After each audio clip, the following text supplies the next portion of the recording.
Shalom, mi nombre es Israel Meiri y estamos compartiendo la fe judía para Benei Noach. Esperamos que estas clases sirvan de esclarecimiento y ayuda para cada uno de ustedes. Muchas verajot a todos. Shalom a todos. La parasha de esta semana se llama Vaishlach, que significa y envió. Es lo que encontramos escrito en el libro de Bereshit, capítulo 32, el versículo 4. Vaishlach Yaakov malachim lefanav el Esav achiv. Y envió Jacob emisarios delante de él hacia Esav, su hermano. Nos ubicamos en el momento en que Jacob sale de la casa de Labán y está pronto a llegar a la tierra de Israel. Y de camino, él envía un mensaje a su hermano, porque sabemos que Esav odia a Jacob. Y Esav, como sabemos, era realmente un pecador, un malvado. Y en ese tiempo él lo tenía todo. Sin embargo, a pesar que lo tenía todo, también odiaba a su hermano. Y Jacob entiende que al llegar a casa nuevamente existe un peligro y por eso envía emisarios hacia su hermano para apaciguarlo. Pues aquí Jacob entiende que hay un peligro. Siendo Jacob una persona muy sabia en la Torá, toda persona sabia como él, cuando dice que es probable que haya un peligro, es porque así es. Pues sabemos que el Eterno ya le había prometido a Jacob su protección, su ayuda, y aún así él temía. Aquí hay un asunto muy particular en toda esta historia, y nos vamos a concentrar en el inicio de la parashá, en la historia de Jacob y su pelea con el ángel, y qué es lo que podemos aprender de todo esto. Pero principalmente hay un tema muy interesante y muchas veces olvidado, y es el tema acerca del mérito. Y este tema está envuelto en esta historia de la pelea de Esav, de todo lo que la Torá cuenta allí. Ese tema que es tan importante para la vida diaria en sí también, la Torá escrita y oral nos ilumina a entender muchas cosas. Y es el tema principal del cual nos vamos a ocupar. ¿Qué significa tener méritos según la Torá?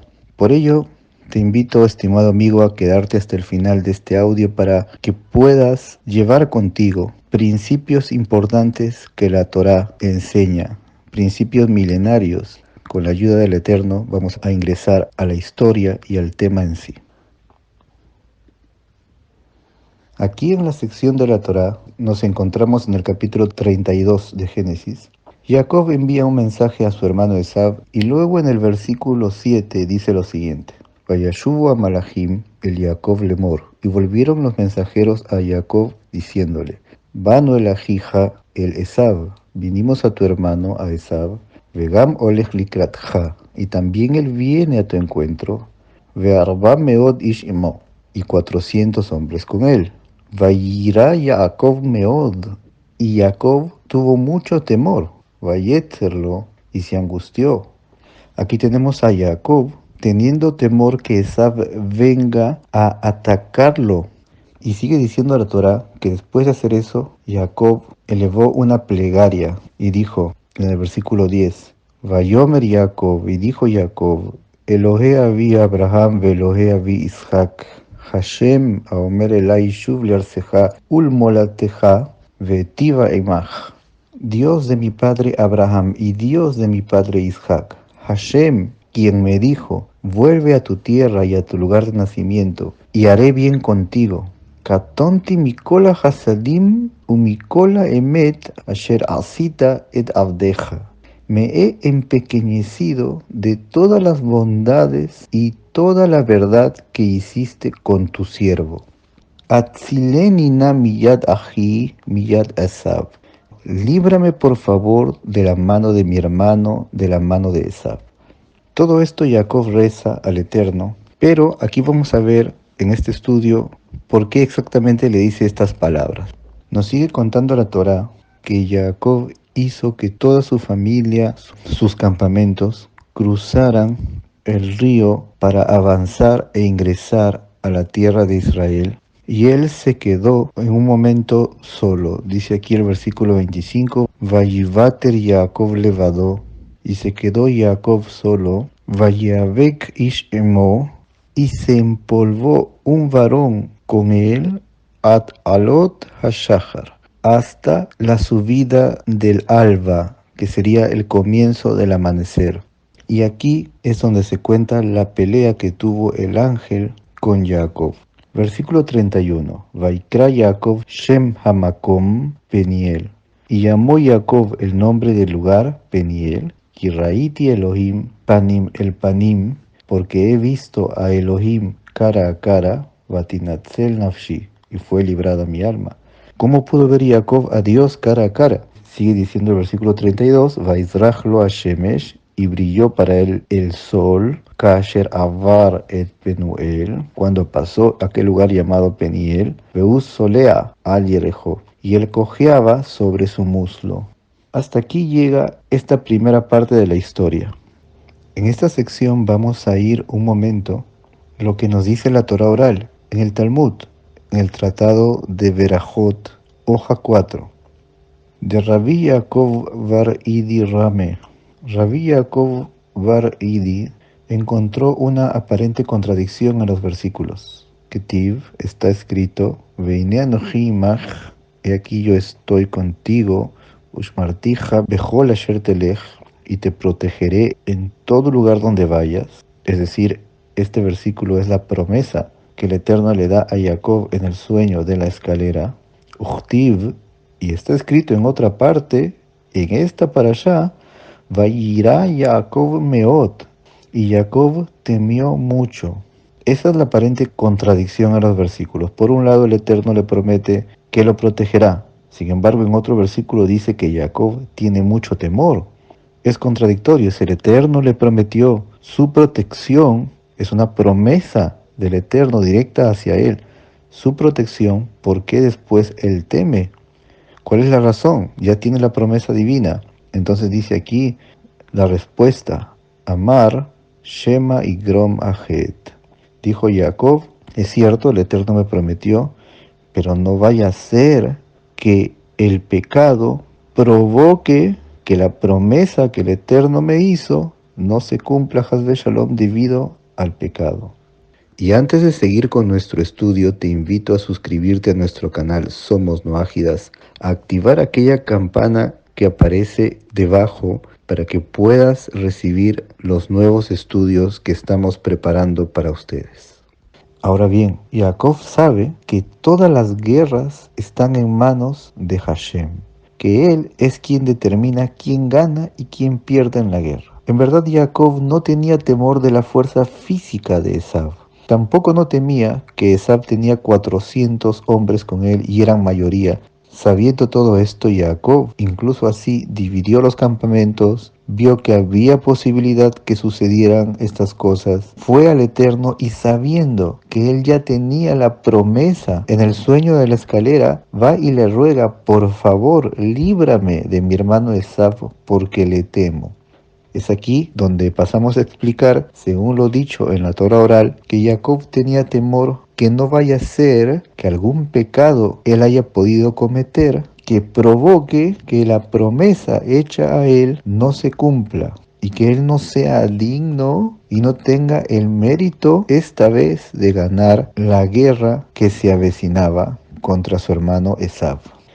Pero aquí la respuesta es la siguiente.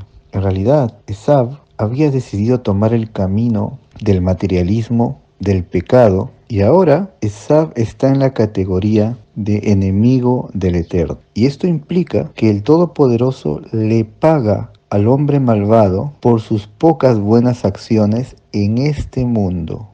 Y por tanto también, si él quería enfrentarse contra algún enemigo, tenía, entre comillas, el derecho de ganar a todo aquel que él quisiera, porque estaba recibiendo toda su recompensa en este mundo de aquellas pocas buenas acciones que él realizó.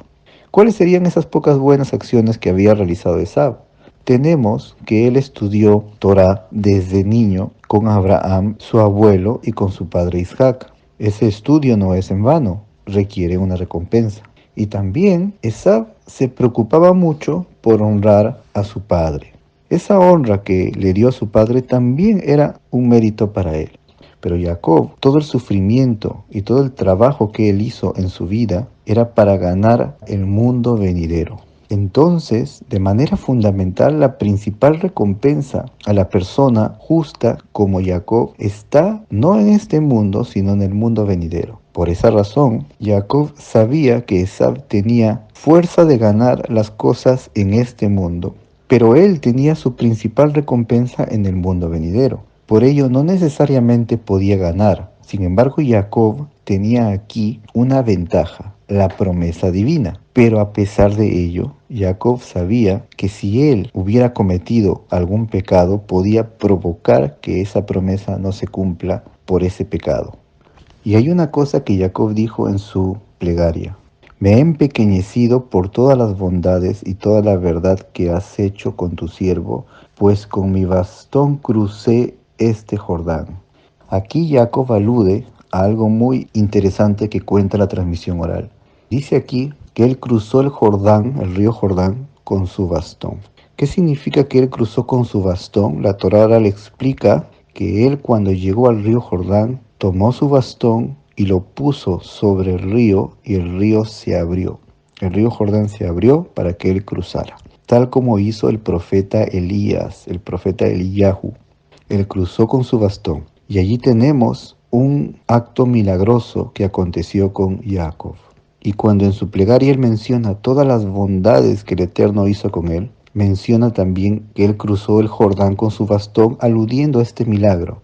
Entonces Jacob decía: tú, Eterno, me has concedido muchos milagros, muchas bondades. De todas esas bondades, yo no sé si ya no tengo más méritos y ya no soy digno de recibir más milagros, porque la principal recompensa de todas las cosas buenas que hizo Jacob estaba reservada para el mundo venidero. Vemos aquí que Jacob hizo que toda su familia cruzare y él se quedó por un momento. Y apareció un varón que era en realidad un ángel y peleó con él. Dice aquí en la Torá: Vayeavek ish imo, que literalmente se puede traducir y se empolvó un varón con él. Tal como lo explica Rashi, que del pleito que tuvieron levantaron polvo, como dos personas que pelean sobre la tierra y en su pelea se empolvan. Pelearon toda la noche, dice aquí. En verdad, ¿cómo un hombre puede pelear con un ángel? Sin embargo, la verdad de las cosas es que Jacob tuvo una pelea distinta a la que nosotros pudiéramos imaginar de un hombre contra otro. Un ser humano no puede pelear contra un ángel, que es una fuerza espiritual. No puede pelear físicamente hablando, como pelearan dos hombres, no.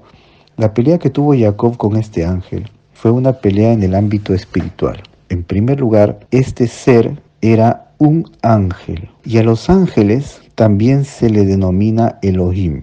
Debemos saber, como lo estudiamos en otra oportunidad, que el término Elohim no es un término específicamente para el Creador, sino que es una palabra que se usa para el Creador y también para los ángeles y también para los reyes y también para los jueces. De la misma manera, los ángeles son también llamados Elohim. Siendo así, aquí, según la transmisión oral, este hombre con quien peleó Jacob era un ángel. ¿Pero qué ángel?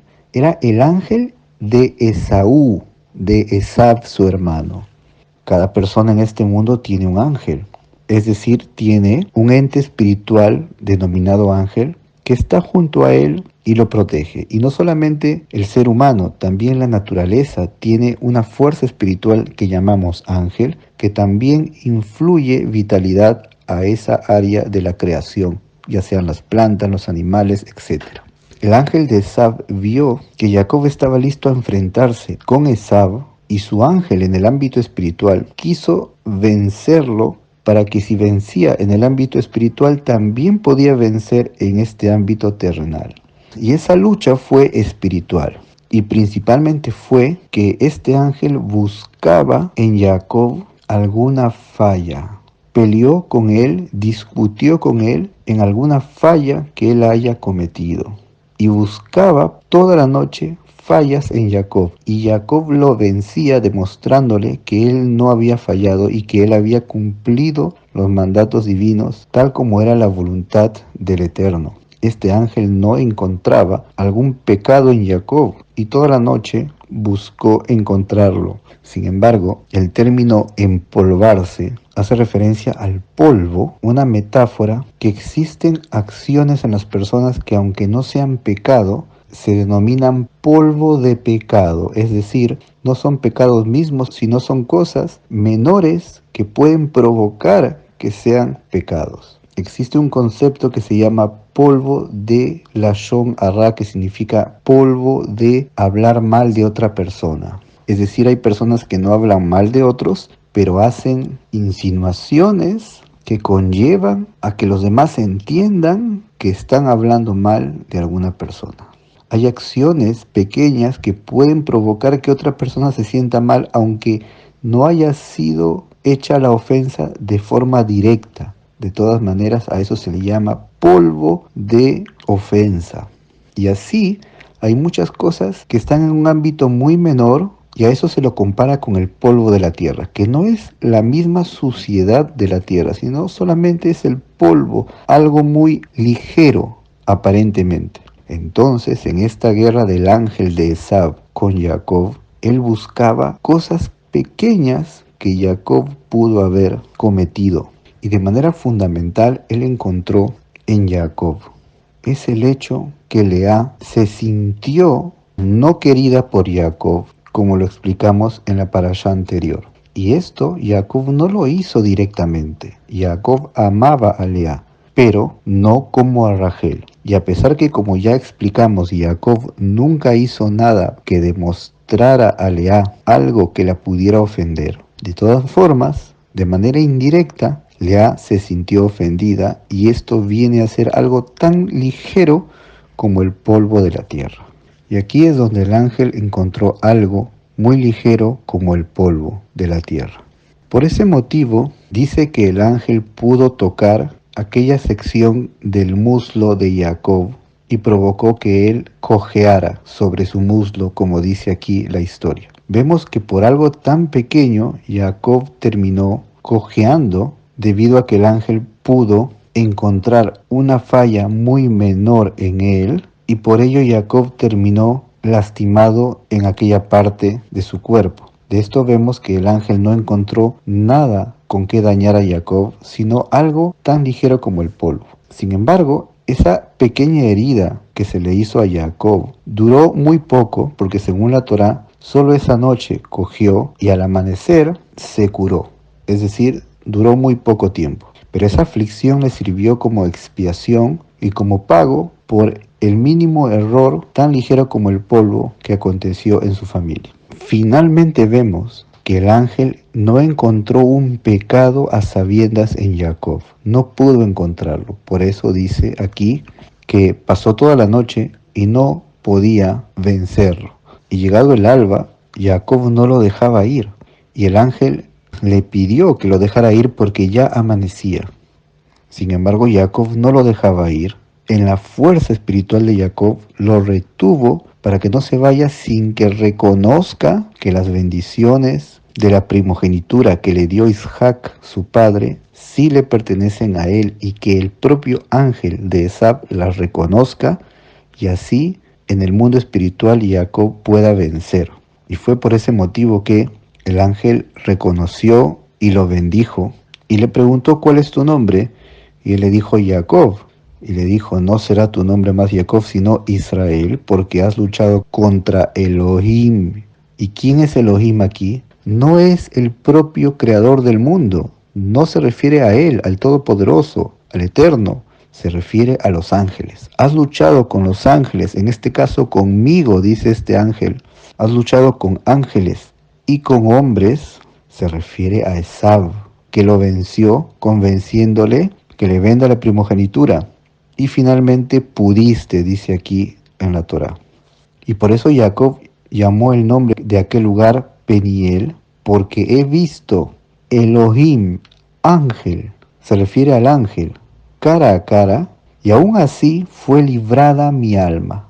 Y al final, esa herida en el muslo de Jacob, ese sufrimiento, fue dado a él en lugar de lo que podía suceder al día siguiente en una guerra de Esav contra su familia.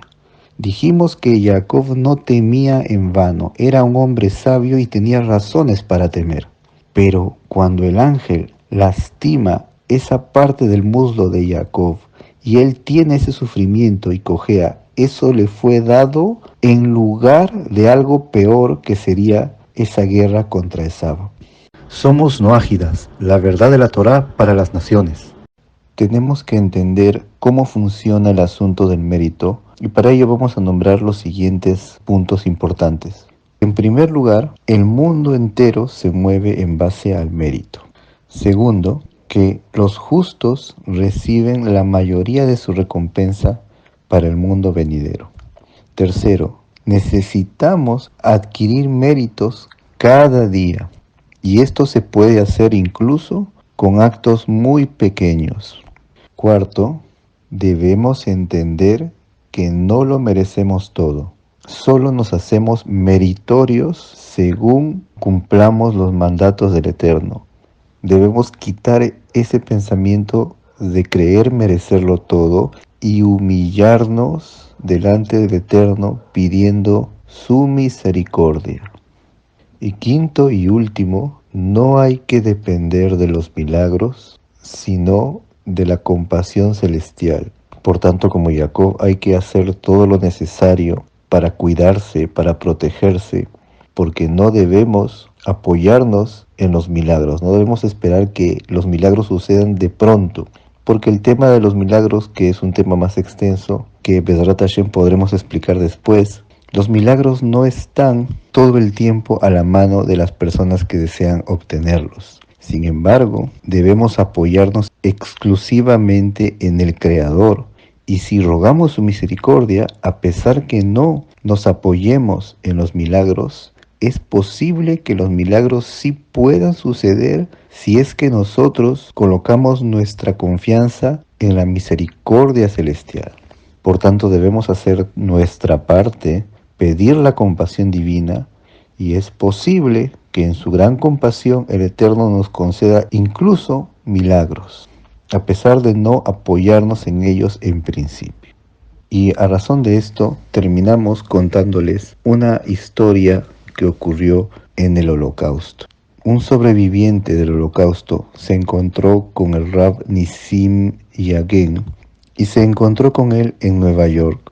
Y este hombre le contó su experiencia y le dijo lo siguiente: cuando yo estaba en el gueto, todos nosotros, toda la comunidad judía de allí, estaba en completo desaliento frente a la opresión de los nazis, que su nombre sea borrado. Sin embargo, dentro del gueto había un judío que tenía una gran emuná, una gran fe en el Todopoderoso.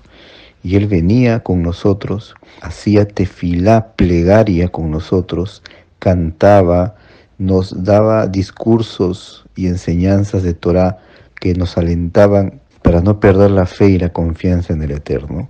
Y gracias a él, nosotros nos mantuvimos fuertes y el desaliento que sentíamos se iba yendo poco a poco. Después de unos días, los mismos nazis se dieron cuenta que no lograban desmoralizar a los judíos de aquel gueto, sino que los encontraban de mejor ánimo. Ellos lograron entender que algo estaba pasando y que no lograban desalentar al pueblo como ellos buscaban. Hicieron sus investigaciones y finalmente hallaron que había un judío que los alentaba.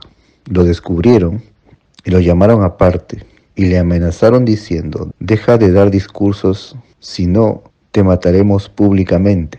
Pero él continuaba alentando a sus hermanos. Fue así que los sacaron a mitad de la calle, reunieron a todos los judíos alrededor y le dijeron: ahora vas a morir delante de todos, pero antes vas a cavar tu propia tumba, pero no con alguna pala o instrumento, sino con tus propias manos vas a cavar tu tumba antes de morir. En ese momento, el hombre comenzó a cantar un cántico al Eterno y comenzó a cavar su tumba. Y los nazis lo regañaban para que deje de cantar, pero él no dejaba de hacerlo. Y todo esto lo hacía con la intención de dar fuerza a sus hermanos judíos para que ellos no se desalienten. Una vez que terminó de cavar, el general de aquellos nazis le dijo: quítate la ropa antes que te matemos. Entonces comenzó a quitarse la ropa, y cuando se quitó la camisa se encontró que usaba los tzitzit, que son los flecos que todo judío usa. Entonces el general le dijo: quítate eso, refiriéndose a los tzitzit, a los flecos. Pero aquel hombre dijo: esto no me lo quitaré, así me iré de este mundo con mis tzitzit. El general, consternado por esa actitud del judío, a quien veía con mucha fe, con mucha confianza, cantando y con total firmeza de no querer quitarse sus flecos, le preguntó: ¿y qué son esos flecos? Y aquel hombre dijo: estos flecos muestran que hay un todopoderoso, un único poder en la tierra que gobierna todo lo que existe. Cuenta este hombre en su testimonio que en aquel momento la forma en que este hombre le respondió al general con tanta vehemencia y con tanta fuerza espiritual que brotaba de su interior, en ese momento se apoderó de aquel general un temor, comenzó a temblar, cuenta este hombre en su testimonio, y todos pensaron que el general se había conmocionado debido al enojo y a que no lograba desalentar a este hombre que estaba listo a morir, pero con alegría. Sin embargo, lo que realmente había pasado es que este general había ingresado en él un temor sobrenatural en ese momento. Y después de unos segundos de esa experiencia, este general, en su temor, dijo este general: ve y vístete. Y se arrepintió del decreto de muerte que le había dado, y después de ello el general ordenó que sacaran a este hombre del gueto y lo enviaran a Estados Unidos. Y así este hombre se salvó, y el que contó la historia también llegó finalmente a sobrevivir al Holocausto y a contar este milagro, algo totalmente inesperado, que ingrese temor en un general nazi y finalmente sea librado a pocos minutos de la muerte este hombre judío que tenía una plena confianza en el Todopoderoso. De la misma forma, frente a cualquier circunstancia, nuestra fe debe estar plenamente en el Eterno y en su misericordia. En su gran bondad, el Eterno puede librarnos de cualquier circunstancia y salir de cualquier opresión y problema que pudiera venir, y que el Eterno en su bondad nos libre de toda angustia y nos conceda la posibilidad de realizar méritos todos los días, la posibilidad de caminar en los senderos correctos, cuya recompensa será una recompensa eterna en el mundo venidero para quien en verdad quiere andar en los caminos del Todopoderoso. Los invitamos, estimados amigos, a suscribirse a nuestro canal Somos Noágidas, a compartir estas enseñanzas, y que Bezrat Hashem, con la ayuda del Todopoderoso, tengamos el mérito de mejorar nuestra vida y ser dignos del mundo venidero. Muchas verajot a todos. Shalom.